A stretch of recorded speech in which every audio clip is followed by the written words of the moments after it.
तो hello guys, आज हम यहाँ पे द मर्सनरी रूल पढ़ने आए हैं और समझना है कि मर्सनरी रूल एग्जैक्टली क्या होता है। तो इसका नाम ये समझ लीजिए, मर्सनरी रूल क्या होता है। फर्स्ट, अगर आप किसी बिजनेस पर्सन को देखेंगे ना, तो आपको आपके हिसाब से what do you feel that, what if think about that कि कोई बंदा बिजनेस क्यों स्टार्ट करता है, आपका क्या ऑब्जेक्टिव है। मेरा फर्स्ट क्वेश्चन आपसे है कि आपका ऑब्जेक्टिव क्या है बिजनेस स्टार्ट करने का। तो इसको जब आप लुकआउट करोगे ना, आप मोस्ट लोगों को जो आंसर आएगा ना, that is money, they want money.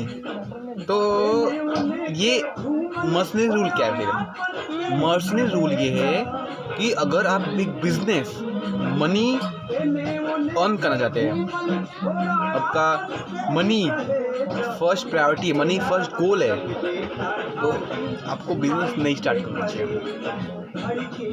Y ऐसा तो क्यों बोल रहे हैं? तो इसके पीछे एक सिंपल रीज़न है। अगर आप कोई काम पैसे के लिए करते ना, तो उसमें वो एनर्जी नहीं रहता, वो मतलब लॉन्ग टर्म में वो चीज़ आप सस्टेन नहीं कर पाओगे। सिंपल रीज़न है। बिजनेस में आपको अप्स एंड डाउन्स आने ही हैं। तो फर्स्ट जो रीज़न ऑथर ने बताया कि अगर आप बिजनेस मनी आपका ऑब्जेक्टिव है, आपको मनी अर्न करना है, तो उसके बहुत सारे तरीके हैं।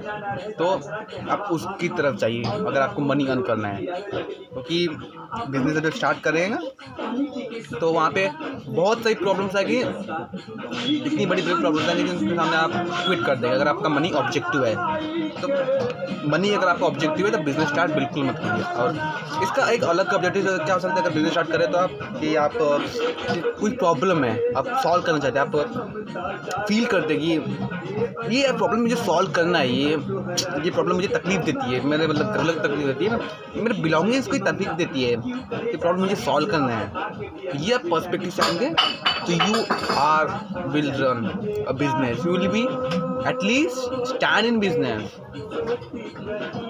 अगर आपका मनी ऑब्जेक्टिव है तो आप नहीं स्टैंड कर पाओगे, ठीक है, फेल हो जाओगे। एक वक्त आने के बाद आप छोड़ दोगे, तो money will be never objective if you starting a business.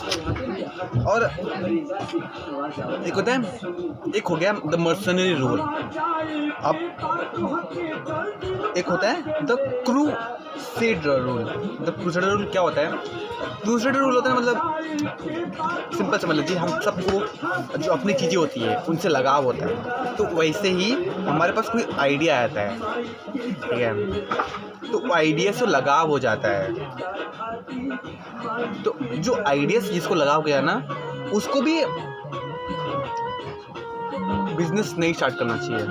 क्योंकि समझ लीजिए, अगर आप एक आइडिया, एक इंटरेस्टिंग आइडिया में और एक सक्सेसफुली रन बिजनेस करना में ज़मीन आसमान का फ़र्क है। आपके पास एक अच्छा आइडिया है बट आप बिजनेस रन नहीं कर पाते, अगर आप अपना बिल्स नहीं पे कर पाते, तो you will B not be in a game of business. आप बिजनेस में टिक ही नहीं पाओगे।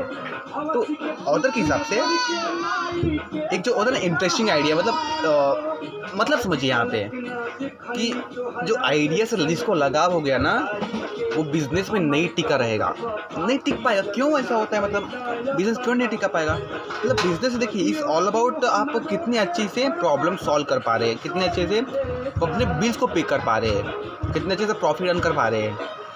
मतलब बिजनेस एक प्रोसेस होता है। तो जब कोई एक आइडिया से लगा हो गया ना, तो आप वो आइडिया से चिपक जाओगे।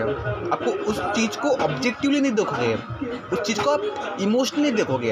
ये मेन चीज़ है। मतलब जब आइडिया को लगा हो जाता है ना, तो हम चीज़ों को ऑब्जेक्टिवली नहीं देखते, हम मतलब उसको ना इमोशनली देखते हैं, हम उसको गट फीलिंग के थ्रू देखते हैं। मतलब जो अपना पर्सपेक्टिव रहता है वो लॉजिकली नहीं रहता। जब हमें किसी चीज़ से मतलब is just forgot about the idea, किसी चीज़ से लगा हुआ जाता है ना, मतलब जस्ट अबाउट, मतलब मेरे साथ होता है कभी कभी। आई फील दैट अगर ये प्लेस लगा होगा ना, तो ऐसी चीज़ को ऑब्जेक्टिवली नहीं देखता। वहाँ पे मतलब मेरा जो ऑब्जेक्टिव दिमाग रहता है उसको ओवरकम कर लेता है, उसको मतलब ओवर कर लेता है मेरा इमोशनल दिमाग, ऐसा रहता है। तो सिंपल है, जब भी किसी से आपका आइडिया लगा हो गया, तो अब क्या करें? मतलब किसी से आइडिया लगाओ है तो उसमें क्या करना चाहिए? मतलब आइडिया में लगाओ ना, इट्स नॉट प्रॉब्लम, ये प्रॉब्लम भी नहीं है। अगर आइडिया पोटेंशियल है तो आपको लगाव क्या उसमें अच्छा बिजनेस बिल्ड करना आना चाहिए। सिंपल चीज़ है भाई, और अच्छी बात है ये। आइडिया पोटेंशियल है, वो कैसे आप जानोगे? तो मतलब आइडिया से लगा होना, it's not about problem. Idea को मतलब ऑब्जेक्टिवली अगर वो चीज़ अच्छा है, आपको समझ रहे ऑब्जेक्टिवली, ये चीज़ ऑब्जेक्टिवली आप समझ में आ रहा है ये चीज़ अच्छा है, नॉट इमोशनली इन्फ्लुएंस होना, लॉन्ग टर्म में रन बिजनेस को रन करना, इट्स अबाउट वहाँ पे अच्छा emotion. But decision at about जब ले रहे हैं तो वहाँ पे हमें लॉजिकली सोचना है, लॉजिकली इवेल्यूएट करना है। तो सिंपल चीज़, कोई आइडिया है उसको हम कैसे लॉजिकली इवेल्यूएट करें। तो मैंने प्रीवियसली मैंने पढ़ा है 10 वे से, मतलब किसी चीज़ को इवेल्यूएट करना है कि ऑब्जेक्टिवली वो आइडिया अच्छा है तो कैसे कर पाएंगे। उसके 10 वेज है किसी मार्केट को किसी आइडिया को इवेल्यूएट करने का, और वो जो हमने प्रीवियसली अभी पढ़ चुका है। First that urgency, market size, pricing potential, cost of customer acquisition, cost of availability, uniqueness of offer, speed to market, upfront investment. तो ये सब चीज़ें कुछ पॉइंट्स है जो आप अपने आइडिया को उसको देखते हैं। मार्केट साइज़ कितना है उसका, अगर हम कस्टमर को अक्वायर करें उसका कस्टमर का एक्विजिशन कॉस्ट कितना आएगा, सो उसको अपसेल पोटेंशियल कितना है, अपफ्रंट इन्वेस्टमेंट कितना लगेगा। जब चीज़ें आप ऑब्जेक्टिवली चीज़ों को क्वेश्चन करते हैं तो वहाँ से आपको पता चलता है अच्छा इस आइडिया का इतना पोटेंशियल है, तो उससे आप आगे जा सकते हैं। और आप अपने किसी कलीग को मतलब समझ लीजिए किसी आइडिया को ऑब्जेक्टिवली अगर आप देखते हैं 2 से 3 घंटे कुछ फ्यू आवर्स लगाते हैं ना, तो आपको समझ लीजिए ईयर्स का फ्रस्ट्रेशन बच सकता है। जिसमें मतलब पीपल मतलब एक सिंपल चीज़ है, people are not it's not about the work hard, it's about work on the right thing. It should be always work on the right thing. If you're not working on the right thing, so it does not make any sense if you work hard. So you should always evaluate your idea. And what is the way to evaluate? We have 10 steps. First is urgency, pricing potential, market size, upsell potential, upfront investment. Okay, these are some points you should have evaluated before launching a new product, before investing a lot of time in particular idea, in particular product. So you should always evaluate your market and take a colleague with you who will not your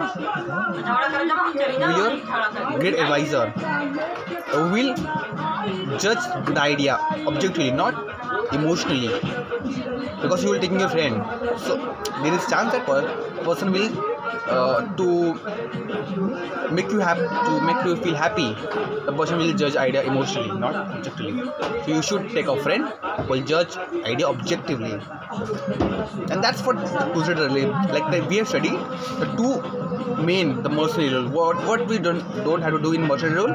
Mercenary rule is because if you're starting a business, so you don't have to start a business that your purpose to run a money or to get a money. If your purpose to get a money, you will not going to sustain a business, because it take a lot of effort. And if your purpose is to earn money, you will not gonna to earn. You will fail. You will quit a business at that particular time. So that is reason. And the second thing that comes in, the crusader rule. What is the crusader rule? Crusader rule is, well, basically you should your idea judge by objectively, not emotionally. Simple thing. Before investing a lot of time, you should evaluate your market. You should evaluate your idea. There are a lot of ways. Like there are 10 ways to evaluate a particular idea. What is market size? What is urgency about the product? What is pricing potential? What is the upfront investment? What is the upsell investment? Take. What is evergreen potential? You should evaluate idea. Then invest time. If it makes sense to invest or work on idea, you should. If it does not make sense, just let go to idea. We'll get better ideas, right? Yes, that's for today. I hope you guys will be happy for seeing myself, and this is my home, and I'm too happy. I'm thankful that I'm learning. I'm thankful for myself, for the universe. I'm thankful. And if you're watching this video in future, yo, I love you because I know some people will be going to watch this video, so I'm thankful for you. And now I'm studying this personal MBA, so if you ever plan to read and I'm eating this, so now for tada.